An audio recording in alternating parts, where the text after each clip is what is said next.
One of our favorite things to look at when diving into old Halo history is looking at how some of the stories that have been very recognizable or praised over the years could have actually turned out very, very differently. And there's a ton of different interviews and commentary suggesting that there was possibly, at times, differences to where the story would have actually gone and how the narrative could have been different. But only occasionally do some of these narrative and story changes make it past the conceptual phase and actually have some level of serious work done before getting cut in the final stages of game development. So today we thought it'd be really interesting if we take a look back down Halo's history at some deleted scenes or alternate scenes that didn't quite make their way into the final release of the game, but did have some level of development and effort put into the idea before it ultimately getting scrapped.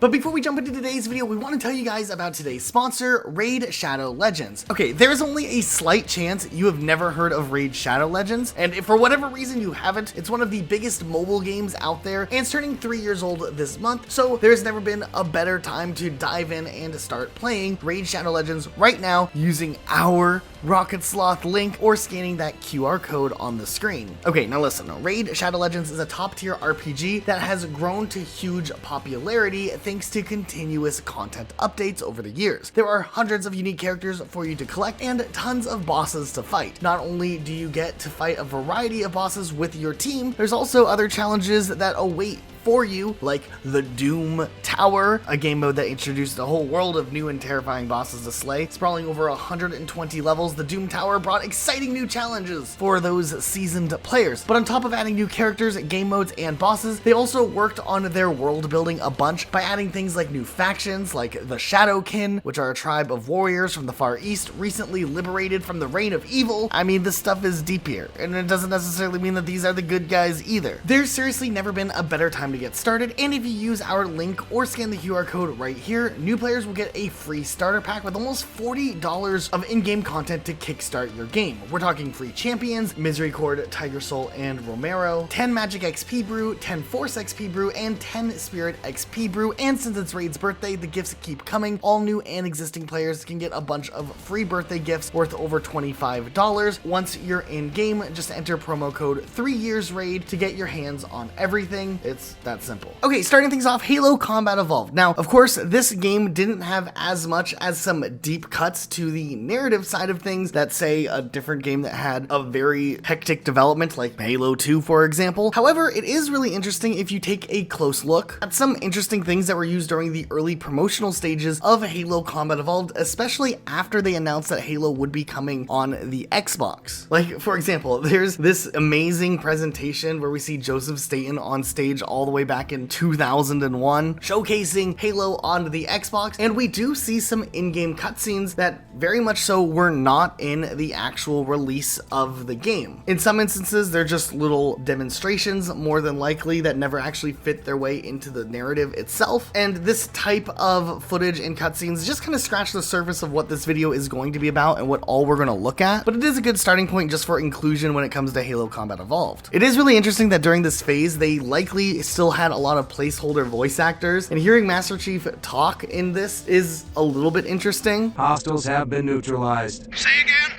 Over. The drop zone is clear. But yeah, ultimately, while there were other demonstrations over the years, like the 1999 Macworld presentation and other things that were likely more just demonstrations, it is cool to see this slightly closer to release footage, especially getting to see Joseph Staten on stage showing what Halo is all about. I think Halo 2 is where things get really interesting as far as deleted scenes from the Halo franchise. There was a lot of storyboarding and early 3D modeling done for some of the scenes that never actually were fleshed out into the final release of Halo 2 that would have given a lot of exposition to the overall universe and lore, which Halo 2 really emphasized over Halo Combat Evolved. Firstly, there was supposed to be a very interesting action fight sequence during the control room section where the elites and the brutes and Sergeant Johnson kind of face off. It was scrapped because the animation would have taken too long, but it would have been really cool just because we would have seen the elites elites and the brutes fighting in a more hand-to-hand type combat, which would have been a really unique thing to get to see, something that we don't get to see a lot of across Halo. Now, of course, some of the animations that are shown in this very early stage before it was scrapped are very unfinished and a little goofy to watch, but it's part of what makes this amazing. And even Sergeant Johnson was just this base Marine model,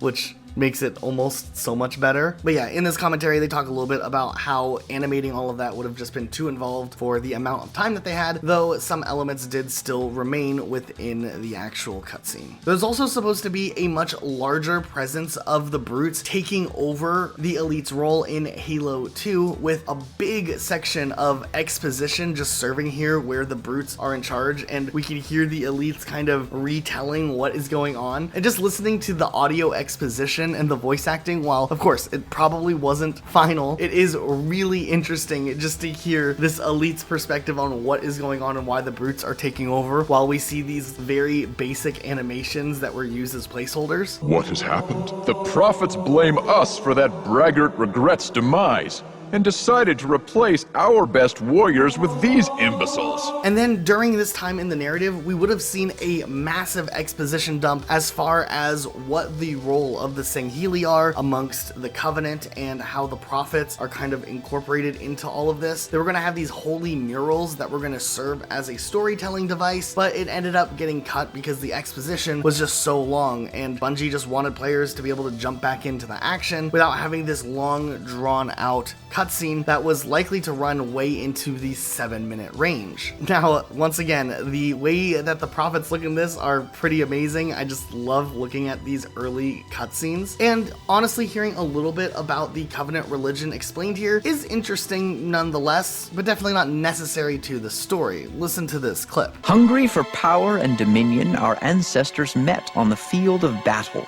Indeed, I suspect we would still be at each other's throats had the prophets not found evidence of the Forerunners and their great journey. Interestingly enough, these concepts still remained in Halo 2, just a lot of the ideas cut up, spliced, and kind of sprinkled throughout the actual game where you're playing and you're hearing audio while you're playing the game, which was probably the better way of handling this. Something that I think some other Halo games down the road would suffer the fate of, where there's too much exposition going on in a cutscene, where maybe they can kind of mix some of the exposition during the actual gameplay itself. And Joseph Staten talks a little bit more in this old commentary about why they cut it, and it is really relevant. Now, back in the day, Halo 2 was slightly criticized because the story did seem to end rather abruptly, and Bungie's always been pretty transparent that there was a third act that was planned for Halo 2, and the game would have had this bigger conclusion, though with time constraints at the end, they just had to start chopping things off so that they could give themselves an efficient amount of time for testing out the game and getting bugs fixed and polishing up the overall game. Over the years, there's been elements of what was supposed to be in Halo 2 uncovered. There was allegedly supposed to be a Forerunner tank level. There was a Warthog run that was mostly finished that has been restored by fans. There was an interview in 2016 where Marty O'Donnell actually explained how Halo 2 was originally supposed to end, and that they recorded a lot of the voice lines for that ending that never actually came into fruition. Basically, you were supposed to go back to Earth City,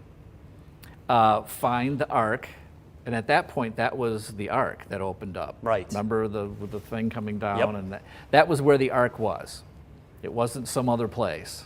That thing on the Earth was where the Ark had been buried by the Covenant, and the Prophet of Truth had come back to there, and the ending was you and the Arbiter chasing, or I think Together. you and the Dervish, Yes. chasing the Prophet of Truth through the Ark, and having a grand and glorious conclusion on Earth, finishing the fight right there on Earth. What's really interesting is it wouldn't be until last year where Lee Wilson, who was a storyboard artist for Halo 2 and was with Bungie for many years, actually straight up released or leaked the original storyboard ending for Halo 2 that revealed much of what Halo 2's original ending would have been. Now, General Kidd actually has a great video on this. You should definitely go check it out, where he looks at the entire storyboard, but some really interesting things here. Originally in Halo 2's ending, the Ark was just a location on Earth. It wasn't a portal that took you elsewhere. It was just like a thing that the Forerunners had buried on Earth. From there, we would have seen some really interesting things where Halo 2 kind of leaves off. We would have seen the Master Chief and the Arbiter actually finally teaming up within that game, not something pushed off until Halo 3. We would have seen the Arbiter finally make the step to execute the Prophet of Truth. However, with the Ark activated,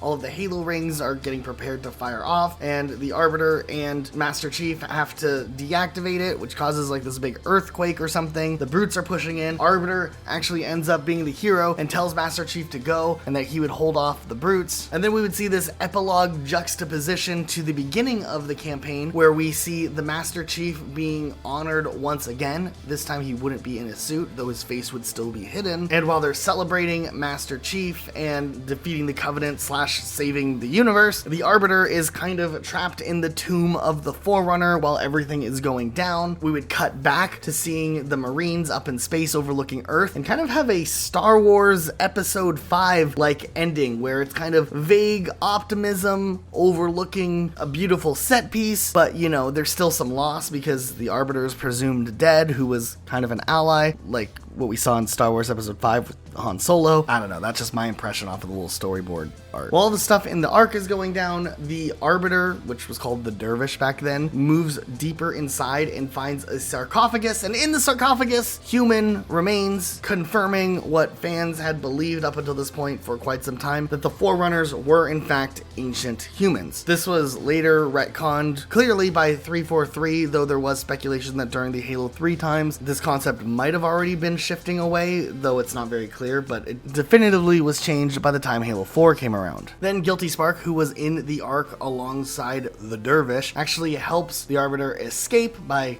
grabbing onto his light bulb. The Arbiter later will reunite with his elite homies. They kind of look off in the distance, Star Wars Episode 5-esque as well. And then, of course, there would be the big ending revealing what's going on High Charity with the Flood and Cortana being there with the Gravemind. That was always the way the story would have ended. So it is interesting to see that there were storyboards written all the way through this. We know that a lot of these lines may have been actually recorded, as the whole switch of the name of the Dervish to the Arbiter was done very late in development, but still, these storyboards are huge and one of my favorite pieces of forgotten cut content from Halo 2. Now, there are a couple other deleted scenes from the Halo 2 era as well. There's the Another Day at the Beach, which was included in the multiplayer disc, so it's not really a deleted scene, but one that not a lot of people have seen, which is like the story of some ODSTs during Metropolis and may have served as the inspiration for the game ODST. It's always interesting to watch this cutscene. It was later remastered alongside MCC. Once again, a bonus cutscene that not a lot of people have seen. It's definitely worth checking out. Then also the original announcement for Halo 2 does show an alternate version of the opening sequence that we remember from the end of Cairo Station, where Master Chief yeets himself out of the ship, though in the actual game he yeets himself out with the bomb, where in the original cutscene Master Chief just jumps out without a bomb because originally he would land on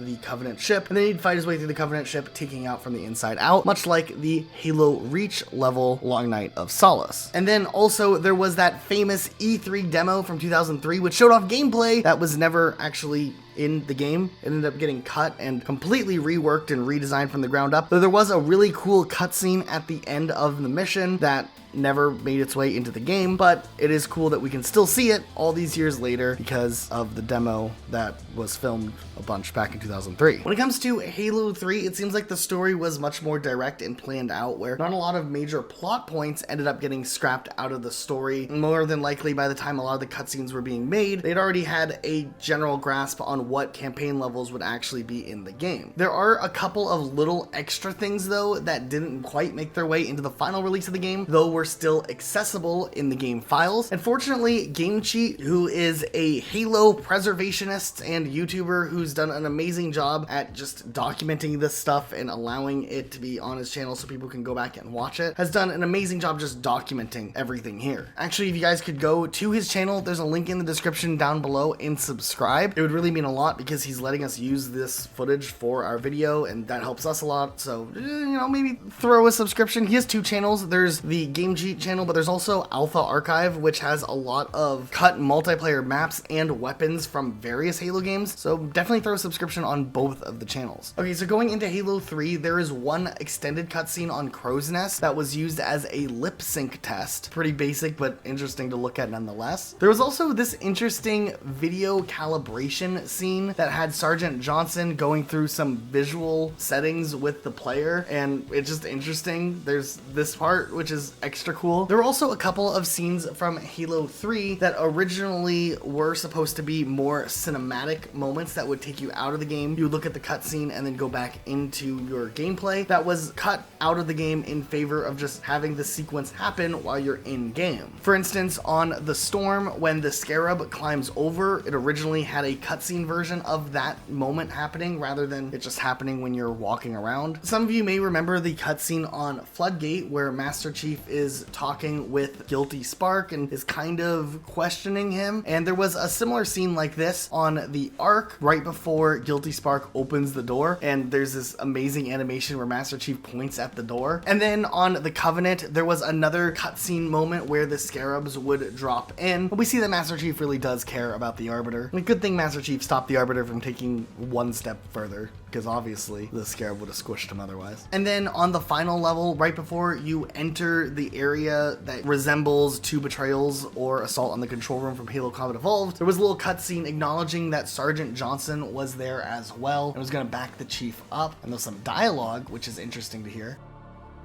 Johnson? At least just retreated through the portal, Katana. And you were supposed to go with them. Sorry, man, but this time we all go home. There was also a lot of audio recordings that ended up getting cut and remained within the files of Halo 3. GameCheat's uploaded all of the cut audio onto his channel, but there are some select ones that we wanted to take a look at that are interesting and a little bit relevant to the overall story. For instance, this one where there's some discussion about the state of New Mombasa during the level Savo Highway. But I don't know. That's a big crater. You were there, Chief. Think most of them made it out alive? There was also supposedly a level that was completely cut from the game, as there is concept art for this level, a cut Voy level, and you could hear a lot of audio that was supposed to be in this level that never made its way into the game. You may actually notice at the beginning of Floodgate, Miranda Keyes says a line about overloading some generators. That stayed in the game, though that's not what you at all do in the level itself. Matter of fact, the only time you overload any generators would be on Cortana, which is later on in the campaign, which actually was originally planned to have a section of that level as a part of the cut Voy / Floodgate level. Nonetheless, it's really interesting hearing some of the audio that never made its way into the game. I don't expect you to care about Earth, but I will defend its people, no matter what the odds. In this next audio clip, it seems like there was also supposed to be some sort of firefight holdout moment where Marines are trying to fight their way and survive and trying to call out where the enemies are coming from. It's interesting to hear. Left! Left side! Left! Left side! More of them! Coming right! More of them coming right! Damn it! Stay down! Damn it, stay down! Do not stop firing! Do not stop firing! We also have this line where we hear Miranda Keyes talk a little bit about the potential of glassing Voy and how Chief has to hurry up and retrieve Cortana. Hurry, Chief. Find Cortana. The elites are going to glass the city, whether you're in it or not. This happens, but Master Chief doesn't go and retrieve Cortana. He just gets a message from Cortana instead. There's also a ton of really interesting dialogue with Cortana and Gravemind during the rampancy scene from Cortana. There's some really, really interesting lines that don't make their way into the final release of the game. They're definitely worth listening and checking out. It was the coin's fault! Don't blame me. Blame the eagle. This is UNSC AI serial number CTN 0452-9. Ollie Ollie oxen free. All out in the free. We're all free. Not too fast. Dr. Halsey taught me to sing a song. If you'd like to hear it, I can sing it for you. It won't be a stylish marriage. I can't afford a carriage. But you'll look sweet upon the seat of a bicycle built for two. I have seen your future and I have learned. There will be no more sadness, no more anger, no more envy. I have won. Oh, and your poet Elliot had it all wrong. Oh yeah, and then on the last level, Halo, there's a Sergeant Johnson alternate death scene with singing and asking for his gun back. I'm pretty sure this was probably more of like a joke, but hey, it's in the files. Don't let her go. Don't ever let her go. Some enchanted evening, you will meet a cyborg. You'll meet a cyborg across a crowded... Chief, most important, give me back my damn pistol. Send me out with a bang.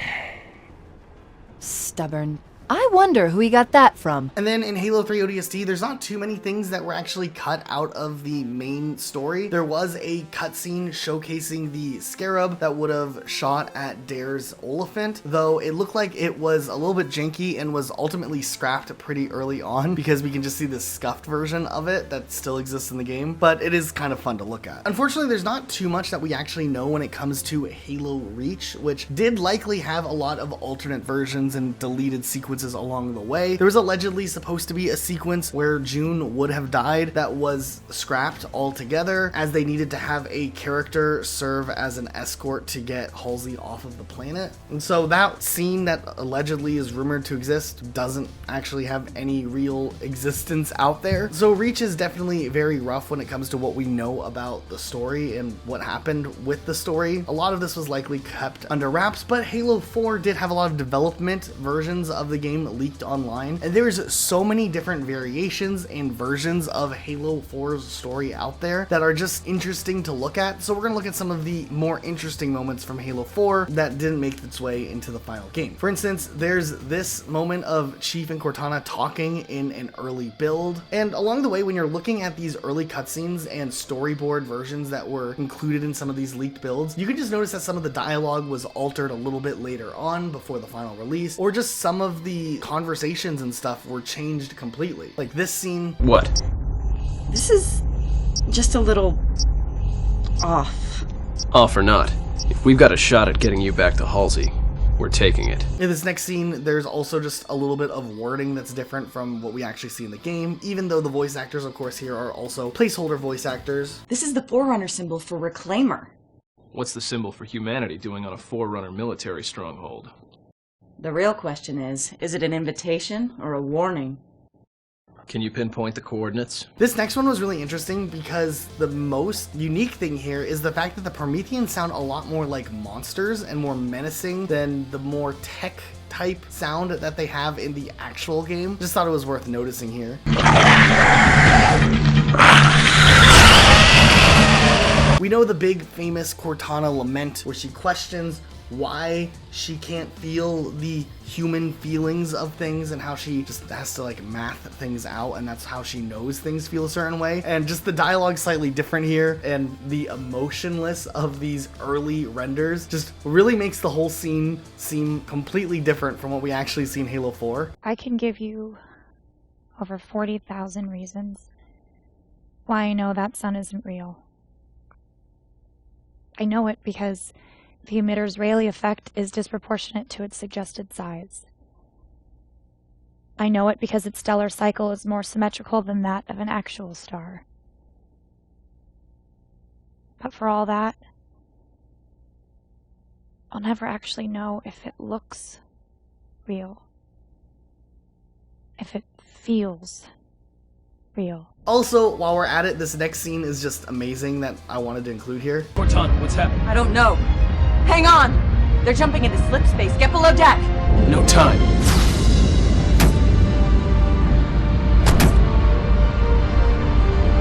And then once again, not necessarily a deleted scene, but an early version of all of those people on that ship getting composed. Is just great to see that what they used as a placeholder while they were making the campaign for Halo 4. Also later on in development, they did have a newer opening for Halo 4, and we've looked at some of the other things in other videos with cut content for Halo 4, but it is interesting to see that there was a newer version of the campaign coming together, and it is still quite a bit different and went through a lot more changes later on, but it's worth taking a look at as well.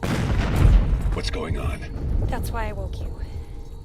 I think something attached itself to the hull. But since the dawn sensors are fried, I can't... There's only one way to find out. Okay, when it comes to Halo 5, there's also not too much as far as full-on deleted scenes or full-on story type boarding that we've seen from other games. There was a lot of questioning over who Locke's character would be in the earliest stages. There was some ideas of bringing in other characters, possibly from Spartan Ops, but none of this has really shown up in any type of CGI or storyboard stage other than just interviews over the years. There is a little bit of deleted audio that is worth checking out that didn't quite make its way into the game. There's this dialogue with Cortana that kind of paints a much bigger picture as to where the narrative was going, especially more conflict between Cortana and the Warden that we think is really interesting to hear. I cared for him for 4 long years. Alone.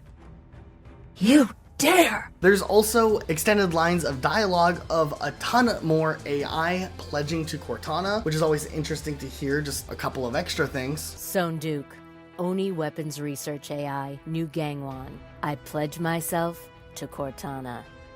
Kui Ching, Station AI, Threshold Array. I will join you, Cortana. And now when it comes to Halo Infinite, once again, a game that has a lot of secrets still kept under wraps, though it does appear that it has surfaced online that there was a post-credits scene that never made its way into the actual credits that was found in the game files that did leak online, and it actually was a pretty decent post-credit scene. We're surprised it didn't make its way into those credits after all, but still, nonetheless, it is interesting to take a look at this cutscene that never made its way into Halo Infinite. Signal detected. Signal detected. Signal detected.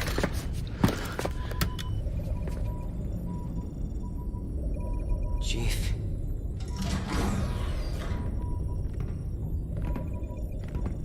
You're not going to believe this.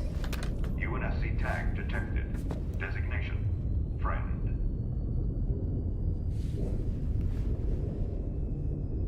That's it for today as far as deleted scenes across the Halo franchise. Which one was the most interesting to you? I'm still in love with the Halo 2 ending. I think that that's something that is new and still really cool that we can even look at now all these years later. But let us know what you think in the comments down below. Also, make sure you are subscribed with notifications on for more videos like this. If you are unsure about subscribing, just give it a try. See what we put out for a couple days. You can change your mind later, but then at least you can see the type of content we're now putting out. We do work really hard on these videos. We're always trying to improve too. So a subscription does go a long way and it means a lot to us. All right, that's it for today. We'll see you next time with a brand new video.